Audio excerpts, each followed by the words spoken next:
தர்ஷிகா விஷயத்துலலாம் அவ்வளோ சொல்லும்போது அது அவங்க பர்சனல், அதை நீங்கள் பேசுறதுக்கு இங்கே ரைட்ஸ் இல்லை, அதே நீங்கள் வலிக்கிறீங்கன்னு சொன்ன இதே ஹோஸ்ட் வாய் தான் அது எந்த வாய் சார்? இன்னைக்கு கமருதீன் பாருவோட பர்சனல் பேசுறதுக்கு உங்களுக்கு எங்கே சார் ரைட்ஸ் இருக்குது? அன்னைக்கு விஷாலுக்கு வக்காலத்து வாங்கினீங்கல்ல, அதை சொன்ன ஆர்னவையும் கிழின்னு கிழிச்சு அதை அவங்க பர்சனல்னு ஒரே வார்த்தையில் அடிச்சு உட்கார வச்சிங்கல்ல, அப்போ அது எந்த வாய் சார்? உங்கள் வாய் தானே சார்? இது எந்த வாய் சார்? ஒரு வருஷத்துக்குள்ள உங்கள் வாய் மாறிடுச்சா சார்? அப்போ இதுவும் அவங்க பர்சனல் தானே சார்? அப்போ அடல்ட் கண்டென்ட் கொடுக்குறாங்கன்னா சொன்னதே நீங்கள் தானே சார்? இதை வெளியில் வந்து அந்த பொண்ணு சொல்லிடுவா இன்டர்வியூலலாம் ஏன்னா ஒரு இடத்துல அவன் கமருதீன் சொல்லியிருப்பான், திவாகர் சொல்லியிருப்பான், திவாகர் கிட்டே கேட்டிருக்காங்க உள்ள சேனல் விடும்போது நீங்கள் லவ்லாம் பண்ணுவீங்களா, லவ் கண்டென்ட் கொடுப்பீங்களான்னு கேட்டிருக்காங்க. ஆதிரை கிட்டேயும் கேட்டிருக்காங்க, இதையும் அவங்க சொல்லியிருக்காங்க. அப்போ வந்து அவன் கமருதீன் கிட்டேயும் கேட்டிருக்காங்க, எவ்வளோதான் லவ் பண்ணுற மாதிரி நடிக்கிறது, எவ்வளோதான் வந்து நடிக்கிறதுக்காக பண்ணுறதுன்னு அவன் கமருதீனும் ஒரு வாட்டி பாரு கிட்ட சொல்லியிருப்பான் அப்படின்னு சொல்லும் போது எல்லார்கிட்டையும் நீங்கள் கேட்டு தான் உள்ள அனுப்புறீங்க. கேவலமா இல்லை? கேட்கறதே நீங்கள் கேட்டுருவீங்களா? அதுக்கப்புறம் அவங்க அதை பண்ணால் அதை வந்துட்டு அடல்ட் கண்டென்ட்டு எப்படி பார்ப்பாங்க, குழந்தைங்க பார்ப்பாங்க அப்படின்னு கேள்வி கேட்பீங்களா? டேய் என்னடா வேலை இது?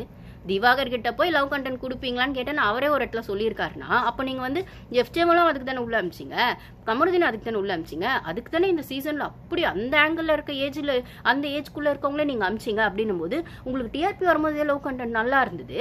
அதுக்கப்புறம் உங்களுக்கு சாண்ட்ராக்கு எதிராக அந்த விஷயங்கள் போகும்போது, சபரியை டாப் 3ல கொண்டு வர முடியாதுன்னு போகும்போது, விக்ரம டைட்டில் வின்னர் ஆக்க முடியாதுன்னு கொண்டு போகும்போது, அரோராக்கு எதிராக இந்த விஷயங்கள் போகும் அப்படின்னும் போது உங்களுக்கு தப்பா போயிடுச்சா?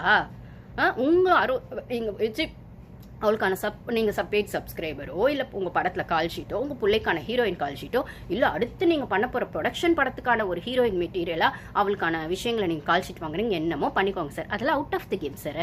இந்த கேம்குள்ளே என்ன சார் நீங்கள் பண்ணீங்க?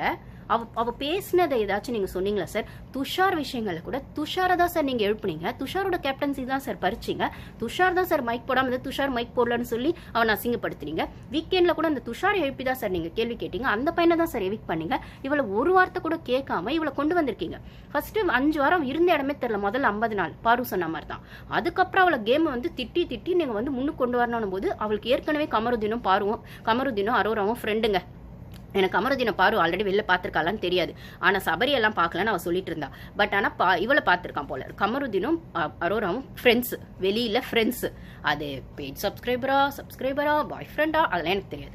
மொத்தம் 2 பேரும் ஃப்ரெண்ட்ஸு. இது அவனே 2-3 இடத்துல சொல்லியிருக்கான், அரோராவும் சொல்லியிருக்கான். 2 பேருமே வெளியில் ஃப்ரெண்ட்ஸ். இது எத்தனை பேருக்கு தெரியும்னு தெரியல. உங்களுக்கு தெரியும்னா கமெண்ட்ஸில் லைக் போடுங்க, தெரியாதுன்னா கமெண்ட்ஸில் ஷேர் பண்ணுங்க, அப்படியா அப்படின்னு சொல்லிட்டு. ஓகேங்களா? கமருதீனும் அரோராவும் வெளியில் ஃப்ரெண்ட்ஸு. அவள் உள்ள வர பட்சத்தில் இவனும் உள்ள வந்தான்.